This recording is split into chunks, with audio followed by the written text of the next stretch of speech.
Hello everyone. I'm Arshid S. Hassan. I am a BS Ed Science student from MSU MCBE. So, Today, or actually tonight, I'll be discussing about how to understand the purpose of PubMat and what are the elements of PubMats, or in creating PubMats rather. So, this this this discussion will focus mainly on the essence of PubMats, and this is an alternative activity that was given to me for me not to be able to attend the last webinar. So I'll be discussing about it as well. So first is, what is PubMats? In short, uh, or in other words, this is a publication materials that are used to promoting or to communicate information to all people, not just like uh, PubMats are made for people like being to invite like or mostly PubMats are used for promotional or educational purposes. So first is it attracts attention. So pag nakakita kayo ng PubMats, so like your eyes, hindi nyo maaalis yung tingin nyo doon, right? So that is one of the best characteristics of PubMats. So there are PubMats na like hindi natin gusto kasi hindi maganda yung pagkakagawa or pagkakreate ng PubMats. Pero pag nakakita tayo ng isang magandang PubMat, so expected na hindi natin maalis yung tingin natin doon. So it attracts our attention. So ilang minuto tayo nakatingin doon, like mostly binabasa pa natin yung details, right? Next is build interest and engagement. So pag nakakita tayo ng PubMat, so we are engaged kung like para saan ba yon. So kung matatandaan nyo yung sa PubMat na ginawa for the webinar, so makikita natin doon like ang ganda, like inelaborate doon kung what is the purpose of that of the PubMat, para saan yon, who are the speakers, and so on and so forth. And it builds us the engagement, like we are being engaged by that PubMat. Like pag nakita natin yun, like gusto ko mag-join, like gusto ko manood, mag-join or mag-participate in that certain activity, certain meeting or what. That is one of the best characteristics of PubMats. Next is convey message quickly and effectively. So ang isang magandang PubMat is kapag na-create siya, it really conveys us the message kung para saan ba yung PubMat na yon. Hindi naman gumawa ng PubMats para lang sa wala, right? So, it was created for a purpose, and that purpose is basically to convey or to invite us for a certain topic, for a certain discussion, or for a certain meeting.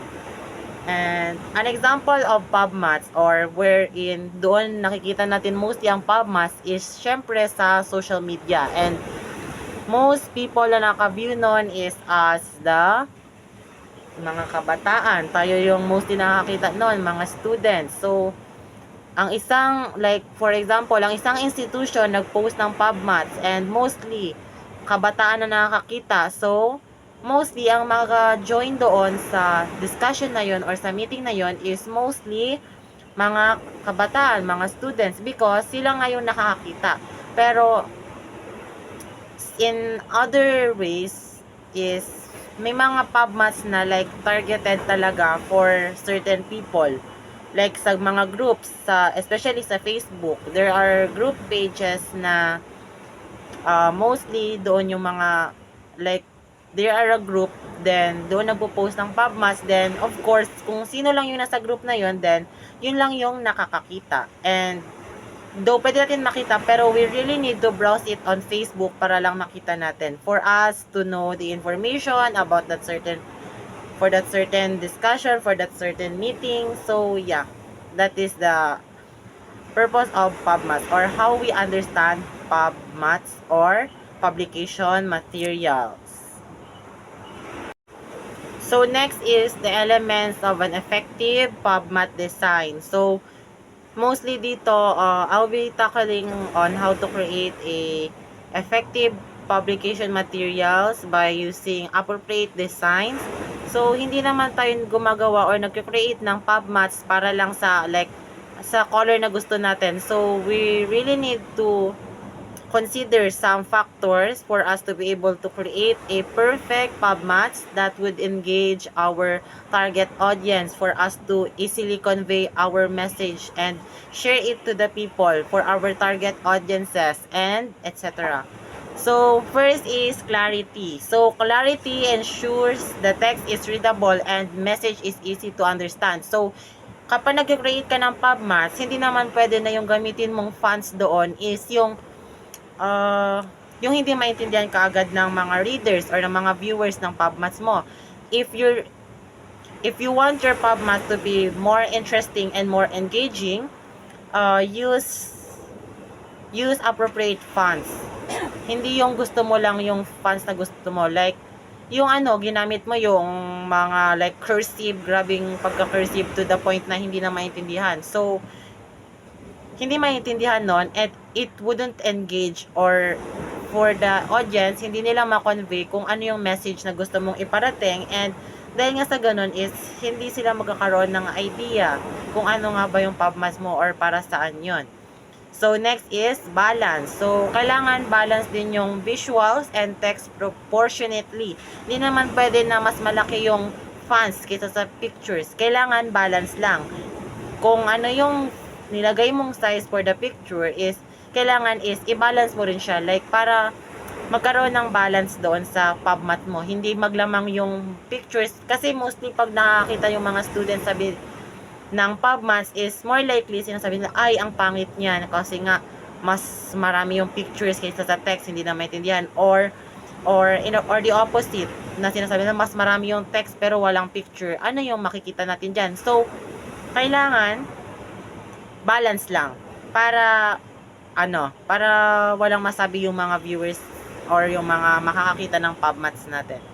So next is call to action. This includes a clear message prompting the audience. Dito is kailangan pag nakita na lang, pagtingin nila kaagad sa PubMats nila is makikita nila kaagad doon like they are invited. They are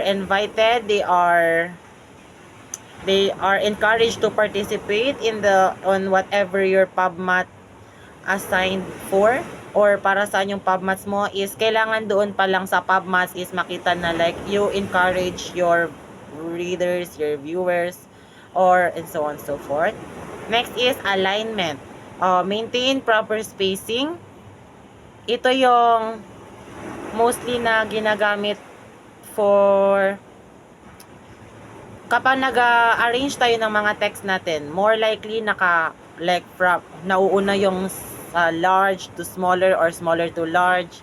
So, ganun lang yung sa hierarchy alignment. Then, imagery is, kailangan dito gumagamit tayo ng high quality pictures and visuals or yung mga relevant pictures na appropriate din sa topic na naka-assign doon sa PubMat na ginawa mo. Hindi naman pwede na like ang topic mo is about science pero naglagay ka doon ng pang-history. So, hindi yon. Dapat relevant doon sa PubMat na kinrate mo and syempre dapat high quality pictures yung gamitin mo. Hindi naman pwede yung blurred and mas mahihirapan sila and they wouldn't easily understand kung ano yung PubMat mo and what is the purpose of your PubMats. So lastly, in understanding PubMats or the purpose of PubMats is the brand consistency in publication materials. So